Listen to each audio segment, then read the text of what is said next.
बिस्मिल्लाहिर्रहमानिर्रहीम। अस्सलाम वालेकुम स्टूडेंट्स, कैसे हैं आप सब। मैं उम्मीद करती हूँ कि आप सब खैरियत से होंगे और welcome back in an other video of study time with हमारा शाह। आप सबके मैसेजेस का, आप सबके कमेंट्स का मैं रिप्लाई करती हूँ। इसी तरह आप लोगों के लिए मैंने कुछ दिन पहले, शायद एक दिन पहले या 2 दिन पहले, मैंने एक वीडियो अपलोड की थी एक्सरसाइज 2.3 की। उसके हवाले से स्टूडेंट्स के आ रहे थे, मुझे कमेंट्स आना शुरू हो गए थे कि मैम आपने जो 2.3 एक्सरसाइज अपलोड की है उसमें से आपने क्वेश्चन नंबर जो 2 है उसके 2 क्वेश्चन नहीं करवाए। असल में मैंने वो खुद ही नहीं थे करवाए, क्योंकि मैंने 4 क्वेश्चन उसके ऑलरेडी करवा दिए थे। इसके क्वेश्चन नंबर 2 के 1 2 3 4 ये मैंने करवा दिए थे, और ये वाले 2 मैंने स्किप कर दिए थे कि स्टूडेंट्स खुद कर सकते हैं। जब उनको बाकी समझ आ जाएंगे तो ये 2 वो खुद कर लेंगे। लेकिन बच्चों का रिप्लाई आना शुरू हो गया था कि मैम आप ये दोनों दोबारा करवाएं, सवाल ये हमें नहीं किए हुए, तो हमें समझ नहीं आई। तो मैंने कहा चले कोई इशू नहीं, अगर आप लोग नहीं हल कर पा रहे तो मैं आप लोगों के लिए दोबारा वीडियो बना देती हूँ। तो ये आप लोगों के लिए एक बहुत अच्छी बात है कि मैं आप लोगों के कहने पे दोबारा वीडियो भी बनाती हूँ, और जो क्वेश्चन मैंने आप लोगों पे छोड़े होते हैं, आप नहीं कर पाते, तो मैं वो भी दोबारा करवा देती हूँ। आप कमेंट बॉक्स में जरूर मैसेज किया करें, आप जरूर पूछ लिया करें कि मैम ये वाला क्वेश्चन मुझे नहीं समझ आया, ये वाला क्वेश्चन आपने नहीं अपलोड किया तो आप अपलोड कर दें। और जो भी आप मैसेज करते हैं तमाम मैसेजेस का मैं रिप्लाई जरूर करती हूँ। इसके अलावा आप लोगों ने पूछा था कि आपके कमेंट्स आ रहे थे, मैं आपको कमेंट्स भी दिखा देती हूँ।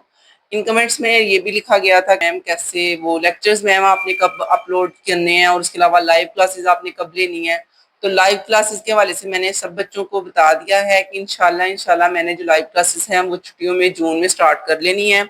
जब गर्मियों की छुट्टियां होंगी तो सारे बच्चे जो हैं घर में आराम से बैठ के लेक्चर्स देख सकते हैं, लेक्चर्स ले सकते हैं। छुट्टियों में ही लेक्चर स्टार्ट कर देने हैं, तो आप लोग जरूर देखिएगा, आप लोगों को भी समझ आएगी।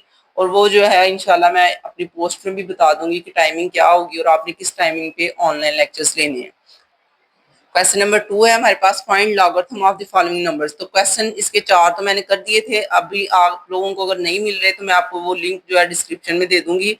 आप लोग 2.3 की बाकी तमाम क्वेश्चन उस लिंक से देख लीजिएगा। ये 2 बस रह गए थे और ये दोनों मैं अभी दिखा देती हूँ। इसके अलावा कुछ और इंपॉर्टेंट छोटी छोटी बातें थी, शॉर्ट क्वेश्चन थे जो रह गए थे, वो नेचुरल लॉ के हवाले से थे। वो मैंने सोचा था कि अगली वीडियो में बनाऊंगी जब हम 2.4 करेंगे। तो अब क्योंकि हम दोबारा 2.3 पे आए हैं तो इसलिए फिर मैं सोच रही हूँ कि आपको कॉमन लॉ के अलावा नेचुरल लॉ के हवाले से भी जो चीजें हैं वो भी बता देती हूँ।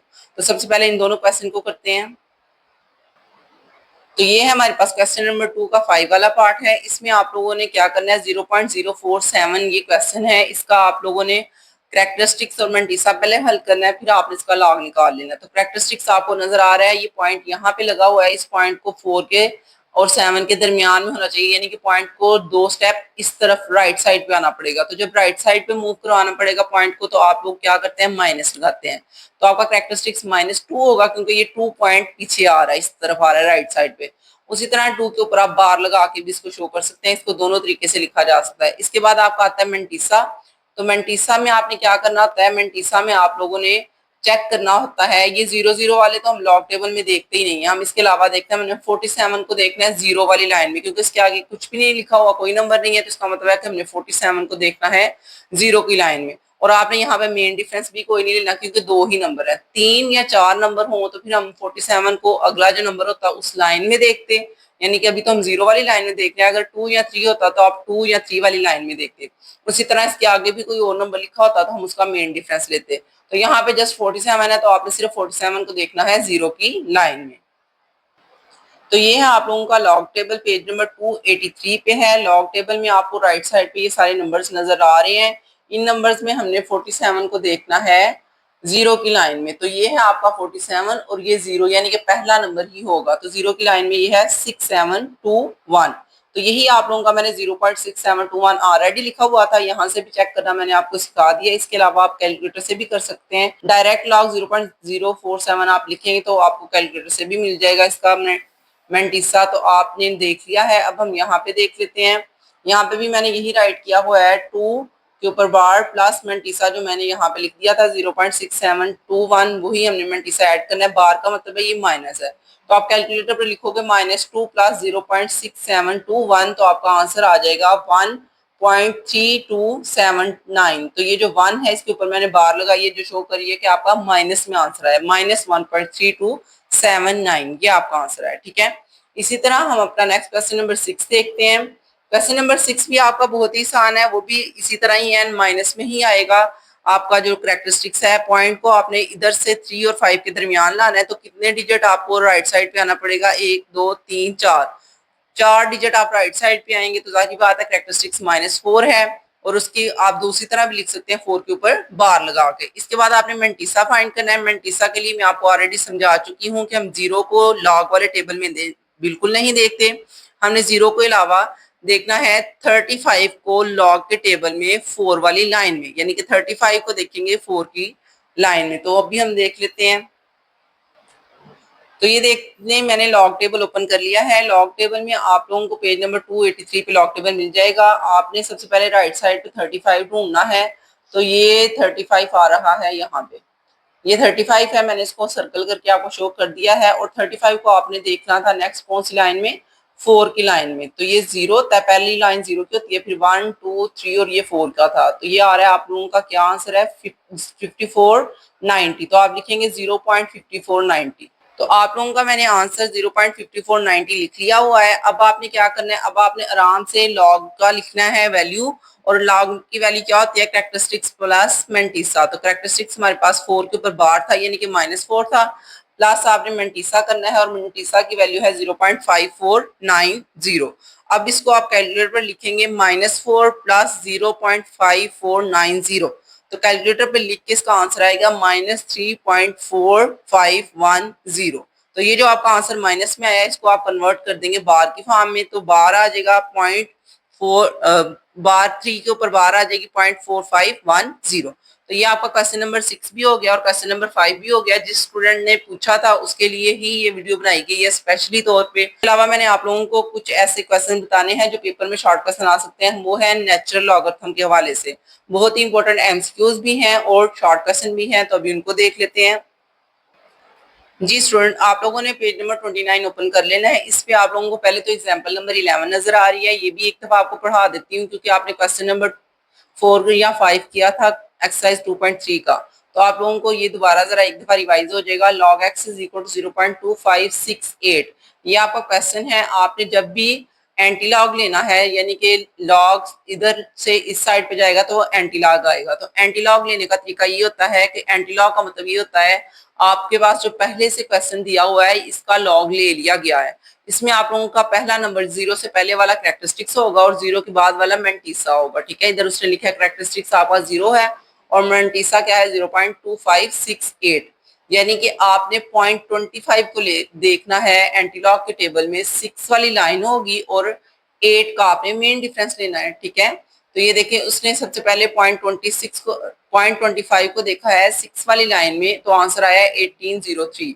फिर उसने मेन डिफरेंस 8 का लिया तो वो आ रहा था 3, इनको ऐड करके तो आपका जो आंसर बन रहा है वो है 1806। अब आपका आंसर तो आ गया, अब बस एक चीज की कमी होती है, वो होती है पॉइंट की। तो पॉइंट आपने कैरेक्टरिस्टिक्स को देख के लगाना है। अगर तो जीरो लगा हुआ है इसका मतलब है 0.1 और 8 के दरमियान आएगा। अगर कैरेक्टरिस्टिक्स इसके अलावा 2 या 3 होता तो आपने पॉइंट को 1 और 8 के दरमियान नहीं बल्कि एक स्टेप आगे मूव करवा देना था, या दो स्टेप आगे। जहां पे भी उसने बोला हुआ है अगर 2 कैरेक्टरिस्टिक्स है तो आपने पॉइंट को यहाँ से 2 स्टेप आगे मूव करवाना है, अगर 3 है तो 3 स्टेप। अभी फिलहाल 0 था तो इसलिए पॉइंट ओरिजिनल पोजीशन 1 और 8 के दरमियान ही लगेगा। ठीक है, तो यहाँ पे आप लोगों ने इसको कैरेक्टरिस्टिक्स को पॉइंट को लगा देना है, तो ये आपका आ जाएगा आंसर। उसी तरह आपने एग्जाम्पल नंबर 2 और एग्जाम्पल नंबर 3 भी कर लेनी है। एग्जाम्पल नंबर 2 में आपका माइनस में दिया हुआ है, तो आपने उसको कैसे हल करना होता है? -1 है तो आपने उससे एक नंबर बढ़ा ले लेना है -2 + 2 करके। तो फिर आप लोगों ने ये जो प्लस वाला है उसको इसके साथ सॉल्व कर लेना होता है, कैलकुलेटर कर लेना होता है, तो आपका आंसर आ जाता है 0.5433। अब आपने क्या करना है? अब आपका ये जो 2 है -2, इसको आपने बार की सूरत में लिख लेना है और इसके साथ ये वैल्यू को ऐड करवा लेना है। तो ये आपका आंसर आ रहा है। इसको आपने क्या करना है? आपने 54 को देखना है 3 वाली लाइन में और 3 का मेन डिफरेंस होगा, और ये जो शुरू वाला 2 है ये आपका कैरेक्टरिस्टिक्स है जो पॉइंट लगाने के काम आता है। जब आपका आंसर निकल आएगा, जैसे उसने ये देखें लिखा है ये कैरेक्टरिस्टिक्स है, ये मेंटिसा है, यहाँ पे उसने हल करके ये वैल्यू निकाल लिया। अब आपने बस पॉइंट लगाना है और वो पॉइंट आपने लगाना होता है किसकी मदद से? कैरेक्टरिस्टिक्स की मदद से। तो कैरेक्टरिस्टिक्स आपका 2 है, इसका मतलब है पॉइंट जो है वो 3 और 4 के दरमियान नहीं लगेगा, बल्कि आपने इसको मूव करवाना है 2 स्टेप आगे। तो 2 स्टेप का मतलब है एक तो 3 हो गया और एक और 0 लगा लेंगे तो वो 2 स्टेप आगे मूव कर गया है। तो ये आपका क्वेश्चन है जो आपने एंटीलॉग लेके हल किया है। ठीक है, इसी तरह आप एग्जाम्पल नंबर 3 भी देख सकते हैं। इसके अलावा यहाँ पे हिस्ट्री में कुछ इंपॉर्टेंट चीजें बताई गई हैं। ये आप लोगों के बहुत इंपॉर्टेंट एमसीक्यूज हैं, इनको आपने अच्छी तरह कर लेना है। हिस्ट्री क्या है? स्विस मैथमेटिशियन एंड फिजिशियन, यानी कि ये मैथमेटिशियन भी था और फिजिशियन भी था जिसकी आप अभी बात करने लगे हैं, उसका नाम है लियोनार्ड, यानी कि ये इसका बहुत प्यारा नाम है, लियोनार्ड एयूलर। आपने इसके बारे में सुना नहीं होगा, अभी आप पढ़ रहे हैं पहली दफा ही। इसने इंट्रोड्यूस करवाया था ई को। ई ही हमारे पास होता है लॉग का सेकंड वाला, इसकी टाइप है लॉग की। पहली होती है कॉमन लॉगरिथम, दूसरा होता है नेचुरल लॉगरिथम। उसमें आपने ई को यूज करना है, ई उसकी बेस होती है। For the base of natural logarithm, यही उसने बता दिया कि नेचुरल लॉगरिथम की बेस होती है ई, और ई को इंट्रोड्यूस करवाया हुआ है लेनार्ड एयूलर ने। तो यहाँ पे हमारे पास इसके बारे में आपकी जो एमसीक्यूज है वो पेपर में आ सकती है कि ई को किसने इंट्रोड्यूस करवाया था और ये क्या है। ई को आप कह सकते हैं ये नेचुरल लॉ की बेस है। इसके बाद आपने ये डेफिनेशन करनी है नेचुरल लॉगरिथम की। The natural logarithm is the logarithm with base e. ये लॉगरिथम ही होता है लेकिन इसकी बेस क्या होती है? इसकी बेस होती है e, where e is a mathematical, e की वैल्यू क्या है? मैथमेटिकल कांस्टेंट है, और ई की वैल्यू अप्रोक्सीमेटली मैंने आपको फर्स्ट चैप्टर में भी बताई हुई और समझाई हुई है कि ये एक इरेशनल नंबर है। इसकी वैल्यू है 2.71828, और इसी तरह इसके आगे भी है। It is denoted as in the natural logarithm is commonly, इसको हम इस तरह लिखते हैं एल एन की तरह, ठीक है। एल एन ई लिखा जाता है नेचुरल लॉगरिथम को, वो आगे आपको दिखा देती हूँ। तो यहाँ पे नेक्स्ट लिखा हुआ है हमारे पास कि आपने इसको आमतौर पे यूज करना होता है ग्रोथ के लिए, एक्सपोनेंशियल ग्रोथ के लिए या डिके के लिए। वो आपने पहले भी पढ़ा हुआ है कि लॉग को हम ग्रोथ या डिके के लिए ही यूज करते हैं। इसके अलावा उसने यहाँ पे लिखा हुआ है नेचुरल लॉग को इस तरह लिखते हैं एल एन की तरह, एल एन ई की पावर 2, यानी कि बेस आपके पास 2 अगर दी है तो आपका आंसर इसका क्या आएगा? 2 आएगा। वो किस तरह आएगा? क्योंकि नेचुरल लॉग की अपनी भी बेस ई ही होती है, तो दोनों ई कैंसिल हो जाएंगे तो आपका आंसर 2 आएगा। उसके बाद आप लोगों को कुछ नीचे डिफरेंस बताए गए हैं कॉमन लॉगरिथम में और नेचुरल लॉगरिथम में। ये आपने अच्छी तरह कर लेने हैं क्योंकि ये पेपर में शॉर्ट क्वेश्चन आ सकता है 2 नंबर का कि difference between common and natural logarithm बताएं। Right a difference between natural and common logarithm. तो आप लोग डिफरेंस इस तरह बताएंगे कि कॉमन लॉगरिथम की बेस 10 होती है, base of common logarithm is 10 and the base of natural logarithm is e. उसके बाद आप लोगों को नेचुरल लॉग को लिखने का तरीका और कॉमन लॉग को लिखने का तरीका पता होना चाहिए। It is written as log 10 x, x का मतलब यहाँ पे कोई भी वैल्यू आप लिख सकते हैं। It is written as natural log of x, यानी कि यहाँ पे कोई भी वैल्यू क्वेश्चन कोई भी आ सकता है। कॉमन लॉग और widely use in everyday calculations specially in scientific and engineering application, यानी कि ये आमतौर पे बहुत ज्यादा यूज होता है साइंटिफिक और इंजीनियरिंग कैलकुलेशन में, एप्लीकेशंस में। इसके बाद आप लोगों के पास natural logarithm are commonly used in higher level mathematics, particularly calculus and applications involving growth or decay process, यानी कि आप लोग इसको कैलकुलस में यूज करते हो। कैलकुलस भी मैथ की तरह ही की एक बुक है, लेकिन ये है कि ये हाई लेवल पे यानी कि बीएस में आप लोग पढ़ते हैं। जैसे मैंने पढ़ी थी कैलकुलस 1, कैलकुलस 2। इसके अलावा और भी बुक्स होती हैं। ये थ्रू और तकरीबन 4 से 5 सेमेस्टर कैलकुलस की बुक ही चलती है, तो ये वहां पे यूज होंगे, ठीक है। तो ये आप लोगों का नेचुरल और कॉमन लॉगरिथम का डिफरेंस था जो आपने आज पढ़ लिया है।